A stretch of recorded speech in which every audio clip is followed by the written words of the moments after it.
Hello everyone and welcome back to From Our Basement Gaming. Hey everyone.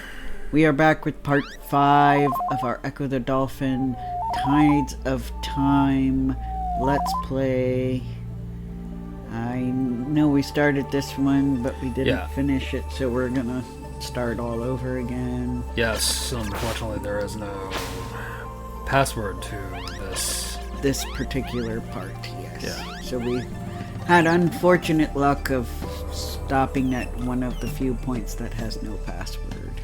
Yep. So we had to get back to here. So we got 2. Yeah. Well, we start off with 1, and that's the second one. Mm-hmm. So, yeah, since we last recorded, but obviously, hopefully by the time this is out, we'll have even more information. We got more information about the new Ecco the Dolphin releases. Oh, nice. It'll be called Ecco the Dolphin Complete. Nice. They had mentioned it will include all editions of Ecco the Dolphin and Tides of Time. Cool. Including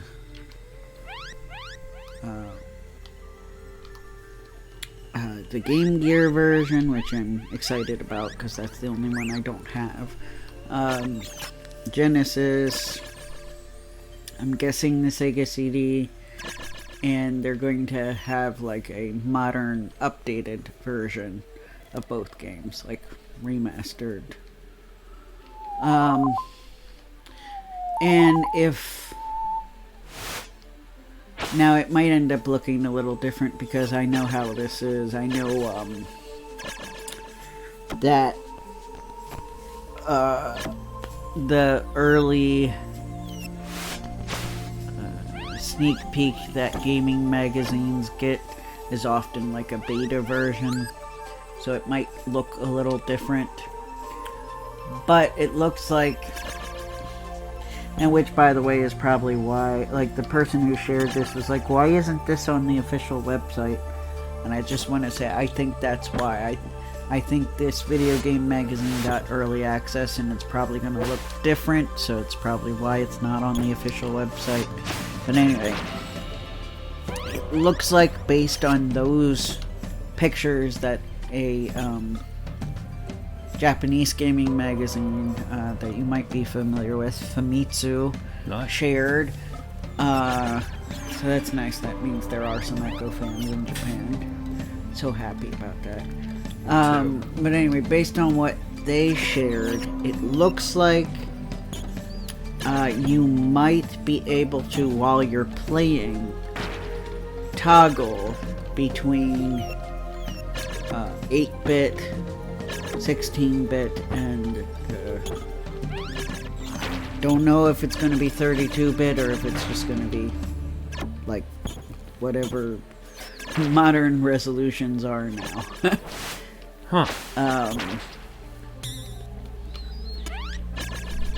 Yeah, I wasn't really sure because the modern picture looked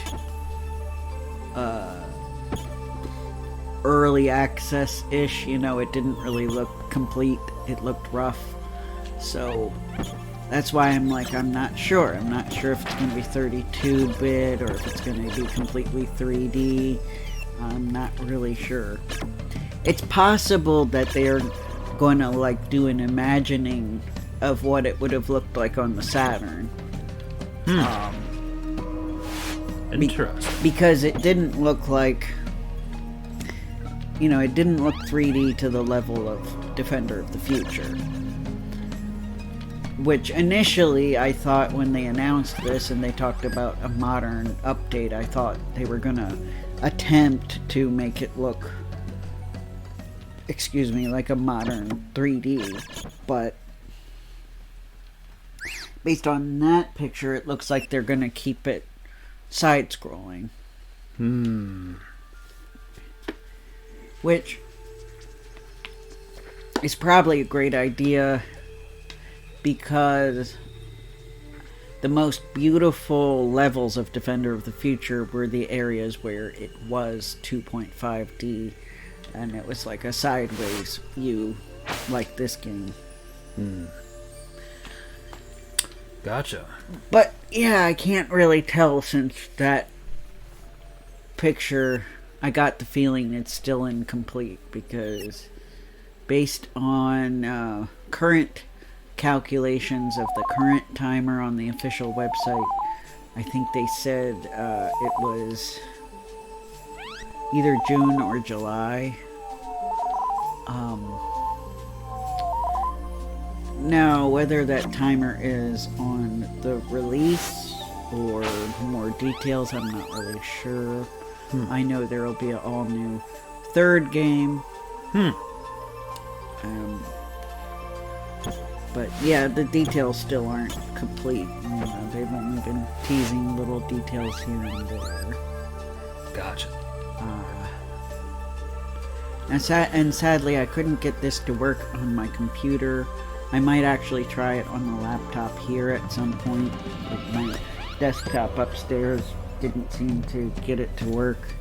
But on the official website, and I think he did this for Earth Day, on the official website there's like a little mini game, and even though I couldn't get the mini game itself to work, I noticed that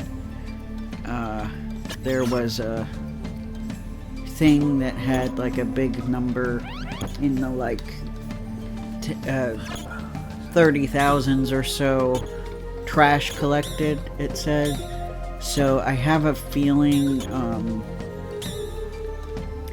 this is one of those games where you play it and it goes toward funds that clean up the ocean. Huh. I'm thinking that's what he's doing. That's nice. And the reason I figured this was he did make, Ed Annunziata did make a tweet about, this was like 2 days before Earth Day, how he said he realizing the impact he can make on Earth Day, or he said we have to remember the impact we can make, and he said if you join in that with me, I think it will make a difference. Something along those lines. I don't remember the exact wording. But so I knew he was up to something positive. And then, yeah, I think like, yeah, yesterday I checked and I noticed that mini game was up, because I periodically glance at the website for updates. And I noticed they added that little mini game, so yeah, I think it's something similar to, I don't know if you've ever seen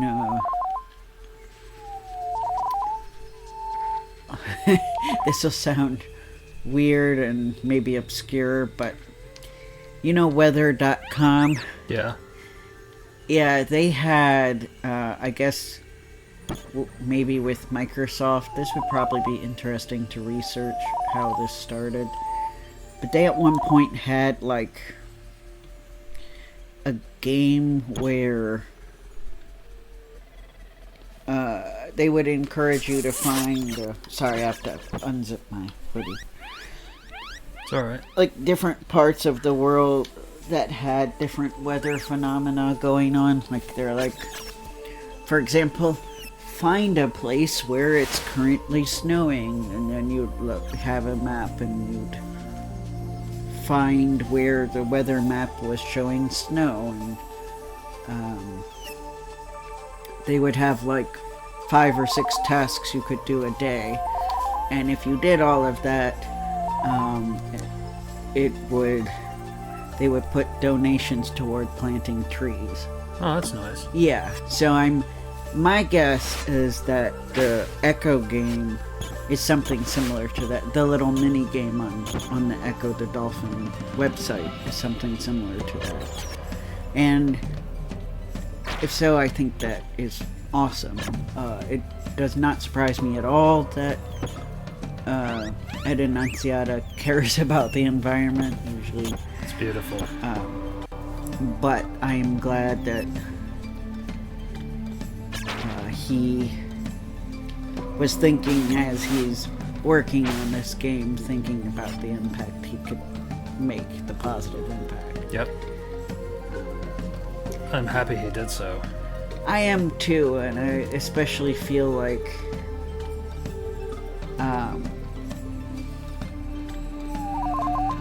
obviously no matter your age, it's important, but I appreciate people in our, I'm thinking he might be our parents' generation, I'm not sure.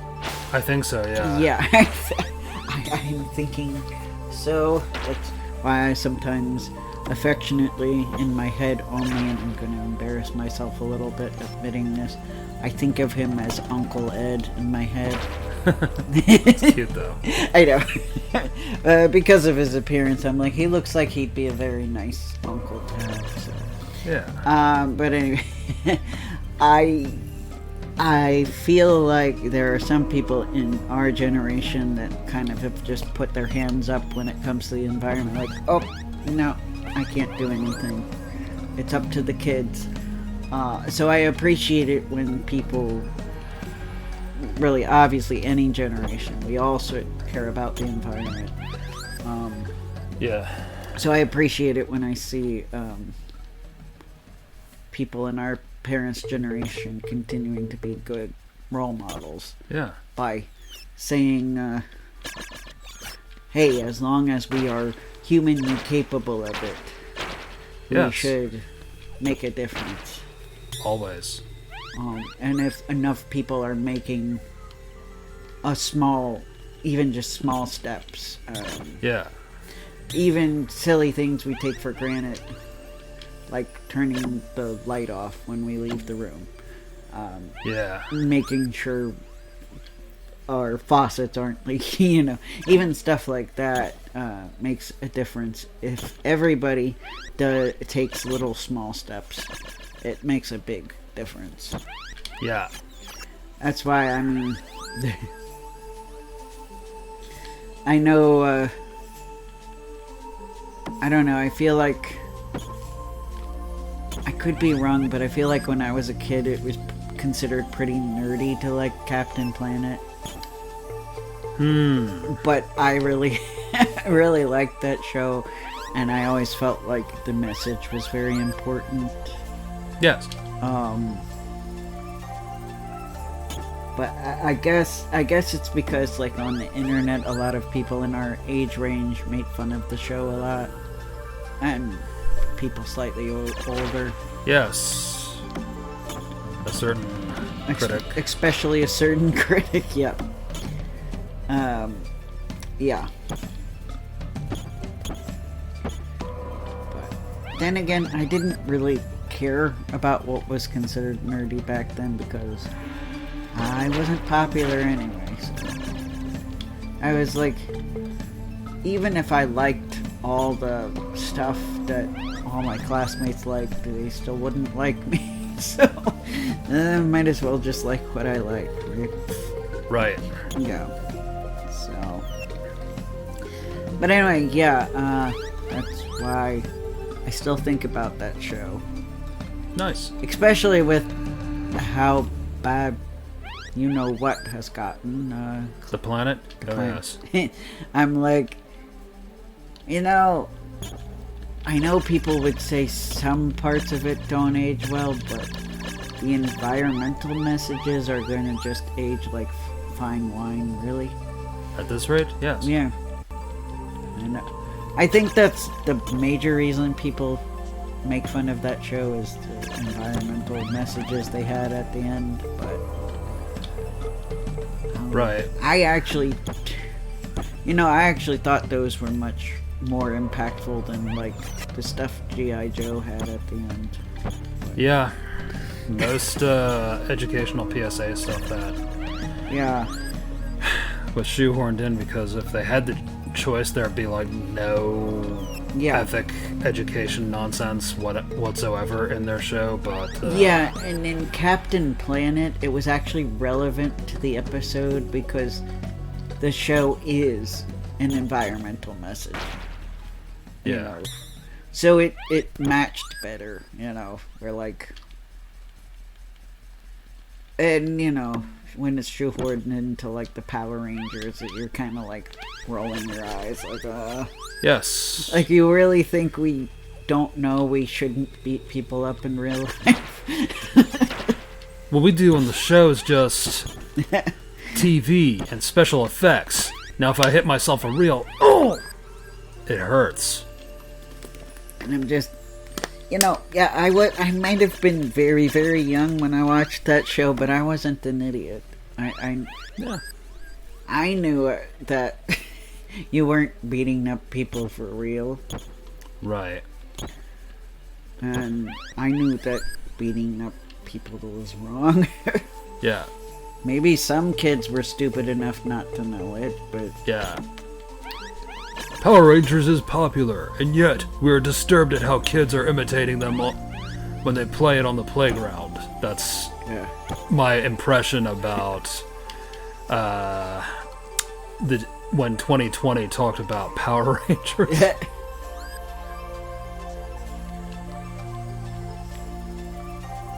I mean, even when I played Power Rangers with my friend, we didn't actually really punch or kick.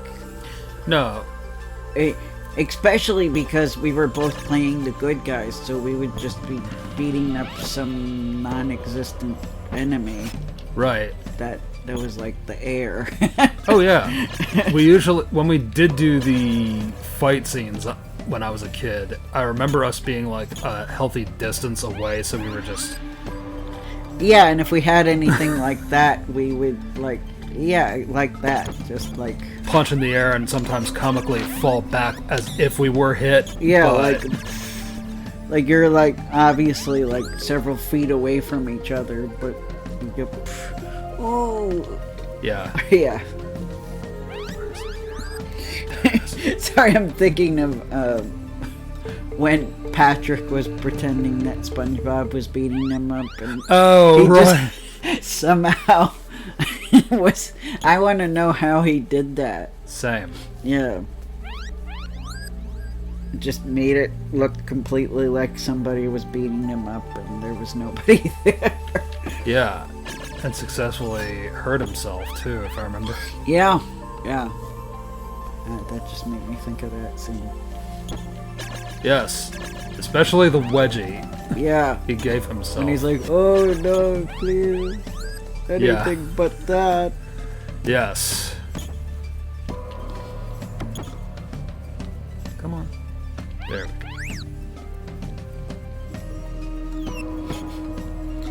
we go. Yeah. Anyway. Yeah, I'm pretty hyped, pretty excited about this project. Especially, you know, following his Twitter and seeing the stuff he posts about. And some stuff, like really cryptic stuff that I still don't know what it means and probably won't until the game releases. Like, I want to say this was, well, now definitely last year sometime. He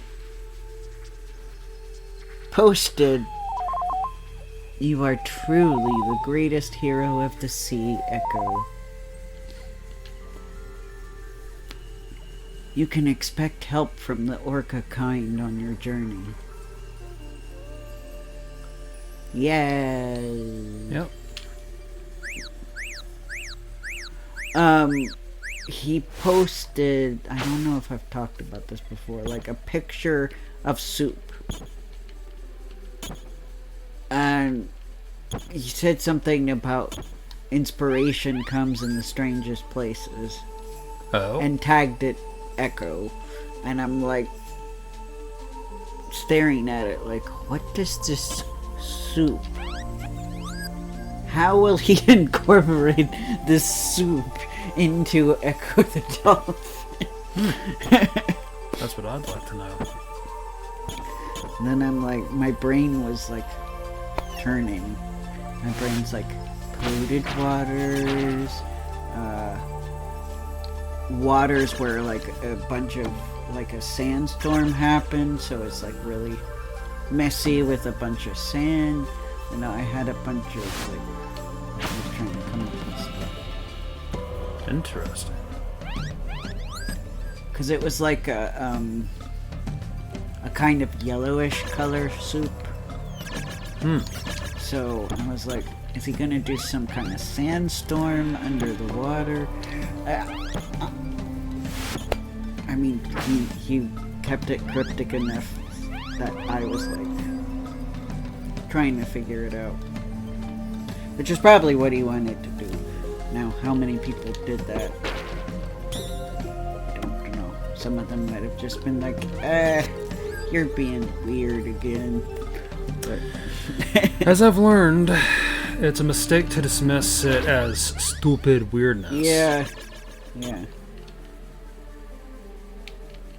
But I'm like, yeah, I do agree with him. Inspiration can come from the strangest places. Yeah. And sometimes when I get stuck on how to handle certain things, sometimes we'll be watching something and I'll enjoy how they handle something similar, and I'll be like, that's it. I'm like, that's what I was supposed to do, or that's what I wanted to do with the character, and I've experienced that a few times. So and that's what they mean. That's why they say if you're a writer, to read a lot. Read a lot, watch a lot, consume a lot of media, because you can learn from, I guess, from the quote-unquote professionals. Yeah. And I only say quote-unquote because I feel like anybody can write. Oh, yeah. And anybody can make art. Just because you haven't sold your book doesn't mean you can't write a book, or right. that you're any less of a professional. Yes. I think our society has taught us to place our value in whether we have things like money, things like fame,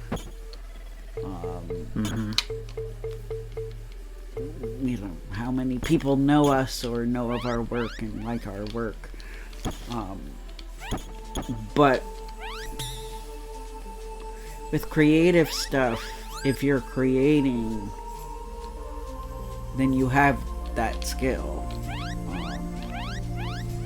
So anyway, I guess learning from other writers and learning from other artists. And not just what to do, but also what not to do.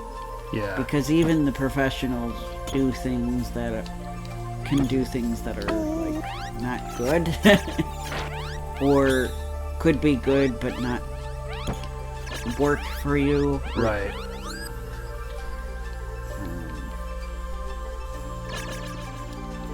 So that's why it's also important to consume at least a little bit of the stuff you don't enjoy, to know why you don't enjoy it.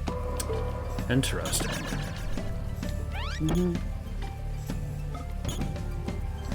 I'm not saying you have to watch the entire series of something that you really hate. I mean, obviously don't waste your time, but there is something to be said for watching a little bit of it to ask yourself, okay, why isn't this working for me?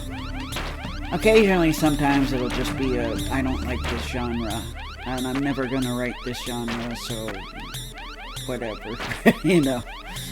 But right. Sometimes it's good to know. Yes, it is. Like, wow, I like this idea in theory, but the way it was executed doesn't work, that kind of thing. Or pain, I guess paying attention, at least I've noticed for me, paying attention to how I react to the way things are handled in a story, really helps me, at least in part, kind of figure out how a potential audience might react when I do stuff. Mm-hmm. But of course, you write for yourself first and foremost. Yes. And then the audience second. Because some audiences are just not going to be into your stuff. But, yeah. and this is advice I've heard from people who do actively share their works with people. I am not yet in that camp, but I feel like it's good advice. Yeah, it is. And what little I have shared with people, I've kind of learned from that too. I, in fact, had, I won't talk about it too much because I get a little bit bashful about the concept. That's alright. But I did have a still very much incomplete, and you're aware of this, Ecco the Dolphin fanfiction. Oh yeah. That I started back when I was like 12. And then I think I wrote the second chapter like 4 years later. I almost did not write the second chapter because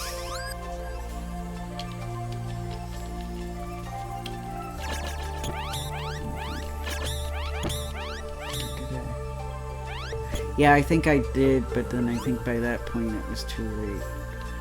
I almost did not write the second chapter because initially I got a very negative reception from exactly one person. It can sometimes it only takes one one criticism to hurt your soul.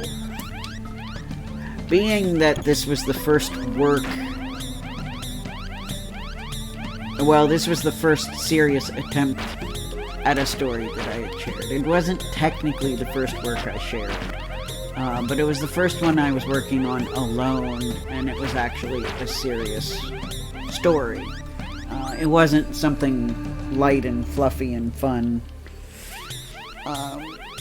like the other thing I shared that got much more positive reception. I did it with somebody else, and I was mad that did fine. But this one that I poured my heart and soul into, I shared. And it took a few years for me to realize that this guy was just not receptive to the idea and was just being mean to be mean. Terrible. But you know, he went on about my idea being too far-fetched, made some kind of comment like, and people really need to know when they're going too far with ideas. And I'm like, so, what?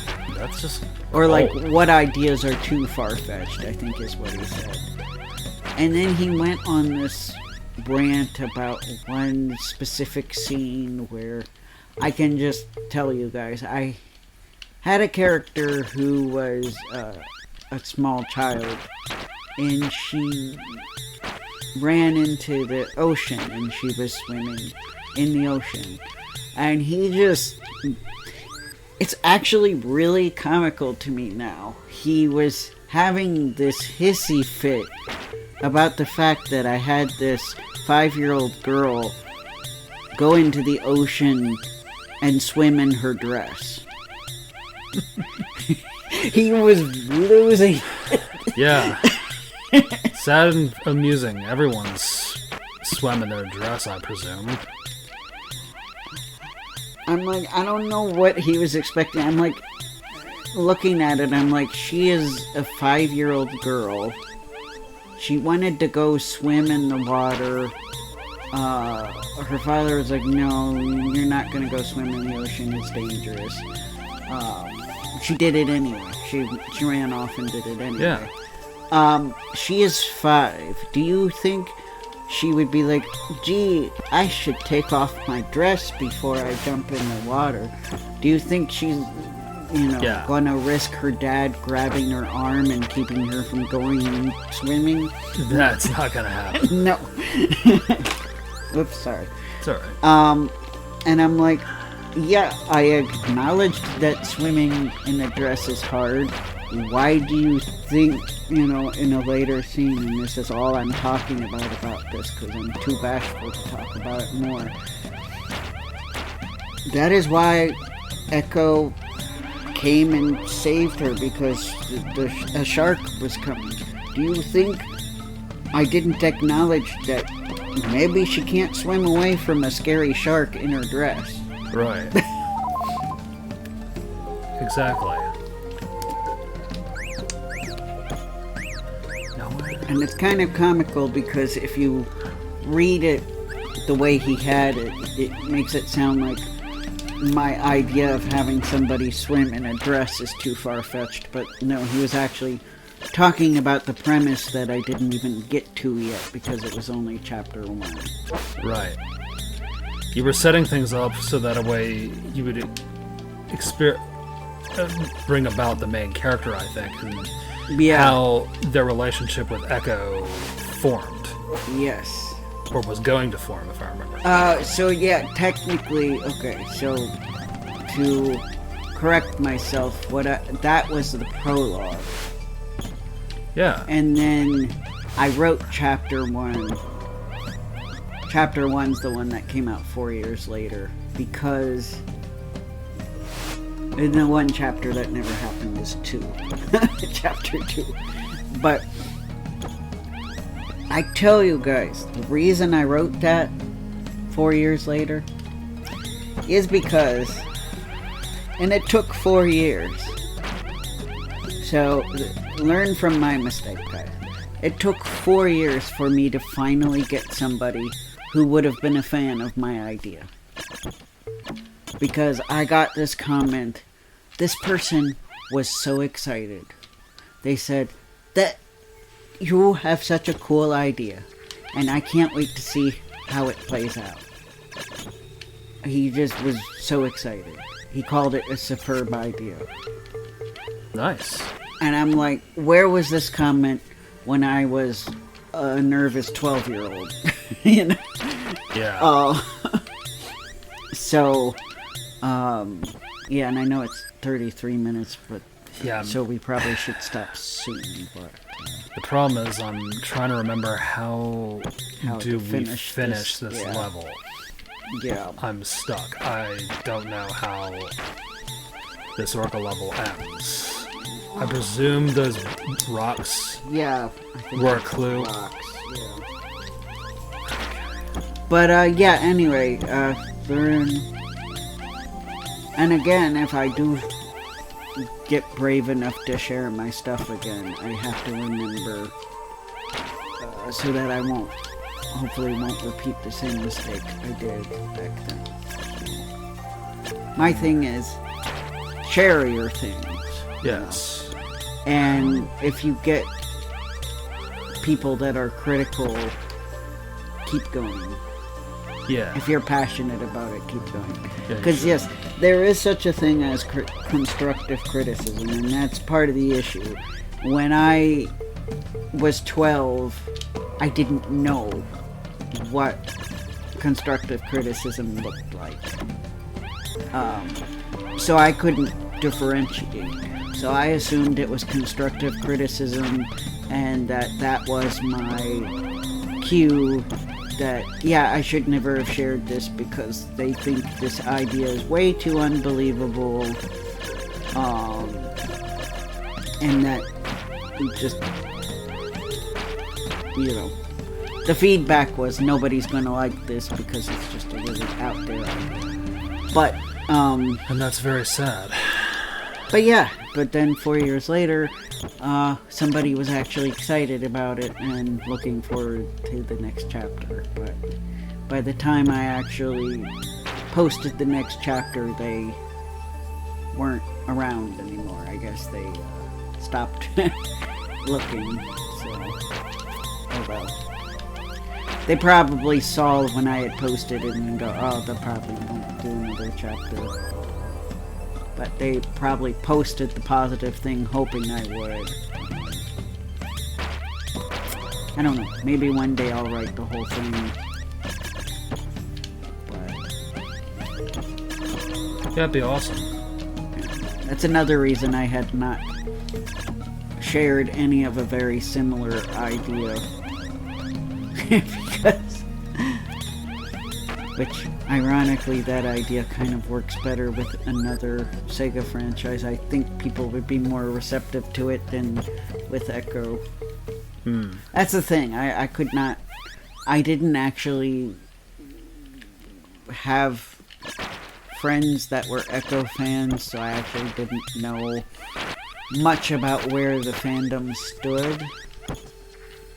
I knew that here in the US a lot of people didn't like Defender of the Future, but one of the biggest websites I used back in the day was named after a level in Defender of the Future. Yeah.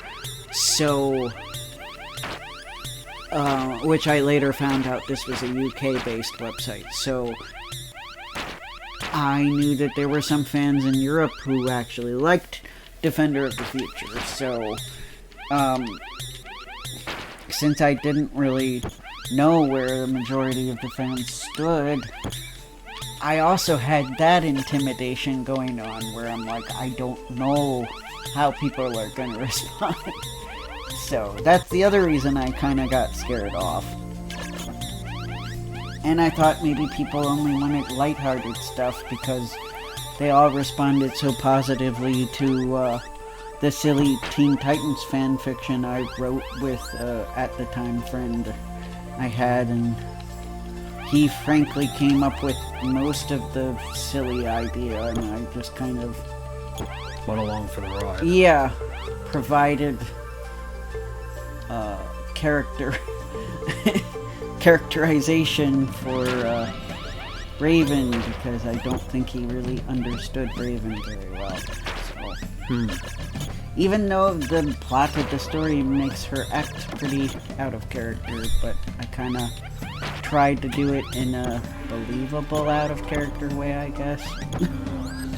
If that makes any sense. It does.